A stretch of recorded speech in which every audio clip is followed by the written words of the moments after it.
America! No, nope, you missed. Okay. Yep, there you go.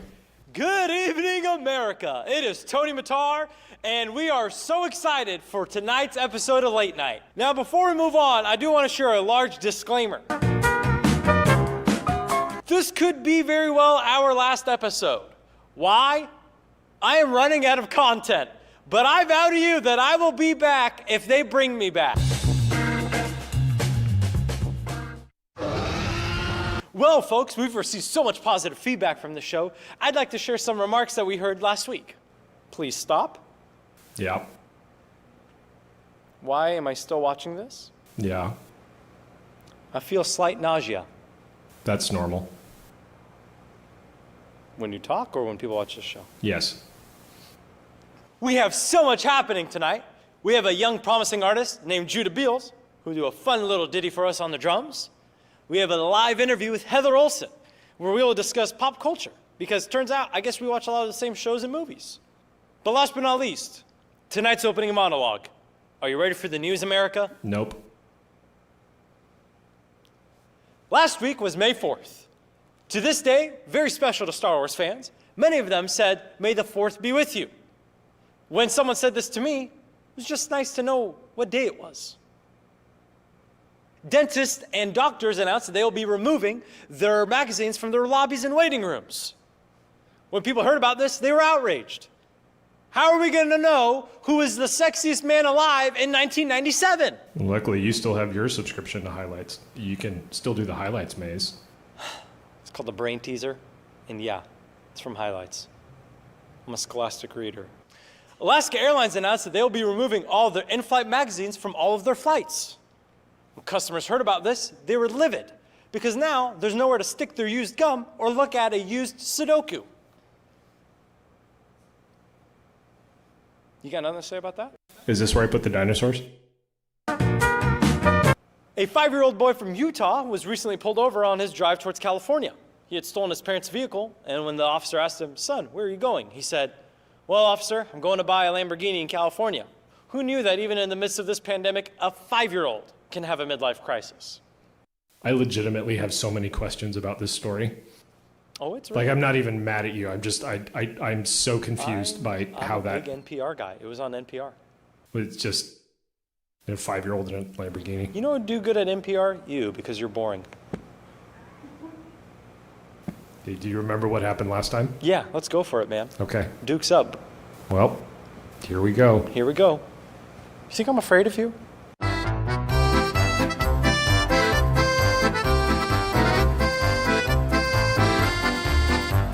So much happening in the news, guys.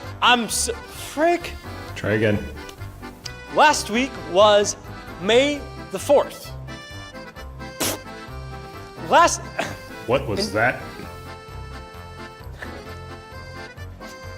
In other news, a murderous hornet has now been In other news, a murderous hornet has now reached the U.S. When the What?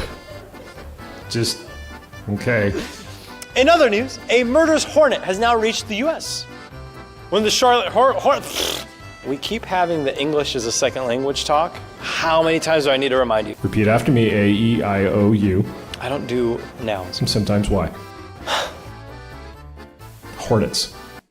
A murderous hornet has now been reported all over the United States. When the Charlotte Hornets heard about this, they thought, oh crud, there's going to be a hornet that goes farther than us. Eyebrows. Next is our musical guest, Judah Beals. Take it away, Judah. Coming up is our live interview with Heather. Stay tuned. This will change your life. Or end it. Wow, that got really dark real quick. Wow, that did get dark. That got real Batman-like right there. We should probably cut to the interview now. We should. Well, America, here we are. I am with our special guest tonight, Heather Olsen. Give it up for Heather, everyone. Hey, y'all. Now, Heather, tell me a little bit about yourself. How long have you been attending Venture? Gosh, it's been almost 7 years. We came to Venture on Mother's Day in 2013, and then decided to make Venture our home in June of 2013. Praise God. Now, here's something I was told about you and I, and before we did this interview, I put on cologne. I just wanted to make sure I smell okay. Yeah. That's not. I mean, cool, but I'm not going to be smelling you. Like it's not necessary. Well, yeah. Okay. Well, yeah. Like Tony, I'm not putting on deodorant every single day. Like, I'm not around a bunch of people. What? Sorry, I'm perspiring, but I actually have deodorant on to help me for that. On your head? Oh, okay. Wow. We didn't even make it a minute before the ball jokes came out. Okay. Now, Heather, you and I are both pop culture connoisseurs. I love music and movies and shows. Well, not really TV, but, you love music and movies and shows.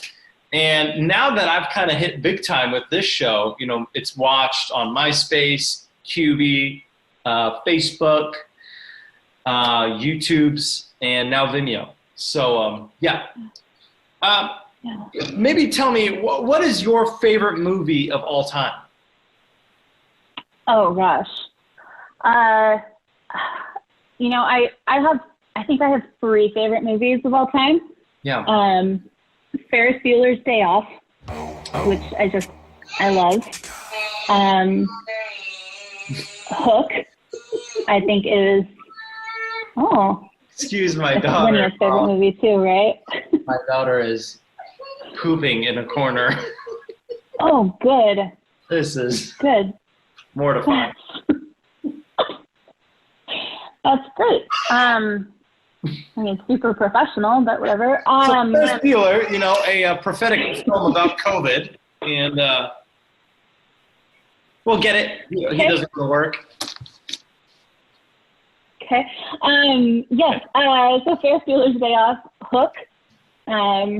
Just love. Yes. Great. And also Tommy Boy.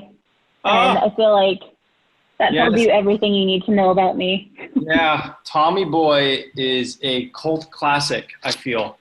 They used to call me Tony Boy when I was a kid. Who? Your mom?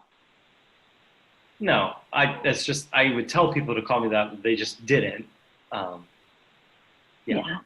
No, my mom's an immigrant. She just would call me whatever word she felt like that day. And anyways, this isn't my counseling session. So moving forward, now I heard you are big into essential oils. You use them, you sell them, you're big about the oils. You got my wife on them. We have diffusers all around the home.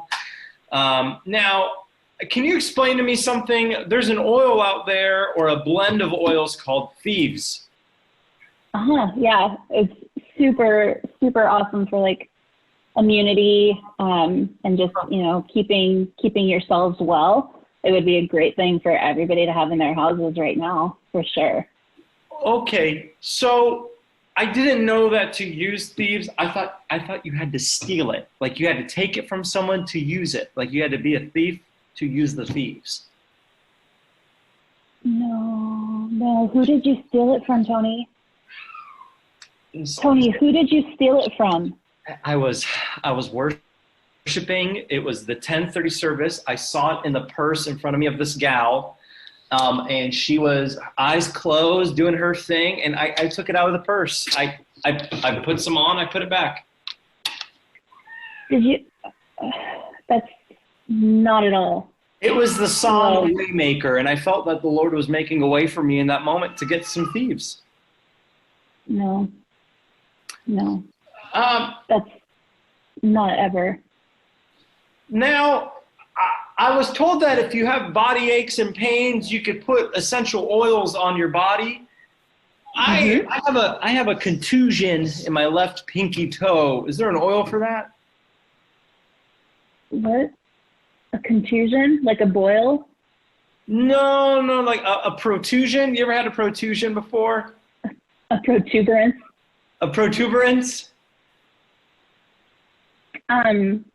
I can't say that I've ever had a protuberance or used an essential oil for it. But if you're just overall achy, Panaway is a good one, or even some peppermint and carrier oil. Like if you have just coconut oil, you can put a couple drops of peppermint in and rub that on your protuberance. I have another question for you about oils. Is there an oil for dealing with people that are kind of mean to you? Like you want to like give it to them so that they're not mean, or Yeah, you want to spray it at them so they're not mean? Or I'll be honest. You and I both have spouses on staff, and Heather, ever since this show became a big deal, first it was Steve Bernance. He made it a big deal. All these followers started watching it. Dan Hammond. Yeah. All these people on staff avoid me like the plague because they know that's big guy Tony. That's big time Tony. And they treat me like they're mean to me now. They're jealous. Yeah. Yeah. Is there a oil for that? Maybe you could use one called acceptance. And just accept it. Yeah. It, help you accept your current situation where you're the big man on campus. Whoa, what are those glasses, Tony? These are my blue lights because my eyes get strained. Is there an oil for eye strain? There's a supplement for it. Yeah. I can bring it to you sometime or have Jeremy give it to you. Those glasses aren't okay. Of all the interviews I've done, hands down, I think this is probably gonna, this is one of the most successful ones yet. Heather, this is how I always end every interview. I ask every interviewee, hey, what is one piece of advice you would give me now for my show moving forward? Some people have said, keep being you. Another person said, send it in to like TMZ, get the word out. We're a grassroots kind of thing right now, organization. What would you say about my show? What's a piece of advice you have for me? Gosh, I mean, Tony, I think that the biggest piece of advice I could give you, please, is to lose those. Okay. Yep. You shaved the mustache, so that was good. I think you were kind of losing people with that. I was losing myself. Yeah. Honestly, I think you need to make sure that you keep Gabe around. Gabe Wall? Ugh, yeah. God, I can't stand that man. He makes me look like a fool on this show with the edits he does. Or does he make you look more relatable? Because not everybody is as amazing as you and as funny as you. And so he knocks you down a peg and makes it so the common folk like me and everybody else, we want to keep tuning in because we see relatable Tony here. Gabe, last week he put dinosaurs on in the background of I don't know why, but I guess you're right. I mean, maybe an archaeologist was watching and now thought, I like that guy. Yeah. Yeah. Or our kids were watching and they're like, cool, dinosaurs. I'm going to keep watching this because maybe there will be more dinosaurs. Or Godzilla or karate. Here's my favorite people on staff. If you're watching this, all you 19 of you, get ready. It goes, ready for this? Jesus Christ. He's on staff? Yeah. Jeremy. Well, duh. Everybody else. Stephanie McCausland. Yeah. Hi. She told me this show is so bad. It's like a car accident. It's so bad. You can't help but look. I feel like Leslie Davis said that too. I think a lot of people have thought Well, that. folks, there you have it. Another phenomenal interview with Heather. Heather, thank you so much for joining us today. And, like Heather said, so many of you are watching. And let's just keep this thing going, guys. Thank you, Heather. Yeah, no problem. Okay. Bye. Okay, bye. Well, Heather, thank you so much for that wonderful interview. I appreciate all of your positive and constructive criticism. And America, like I always said, we never know if we'll be back for this show. Our prayers and hopes are, yes, that we will be here again next week. Or not. In other news, I'd like to thank my specific followers that have been following and watching this show and even sharing it on Facebook. Do you know that we have more views than unsellable houses? Yes, we call them your imaginary friends. Good night, America. Thank you, America. I would like to thank Steve Brigance, Sophia, Jessica Deach, my mom, and Di Beals. Anyone else? Who else watches this show? Sarah Rickey, Dan Hammond, and my dog. Thank you. Good night, Tony. Good night.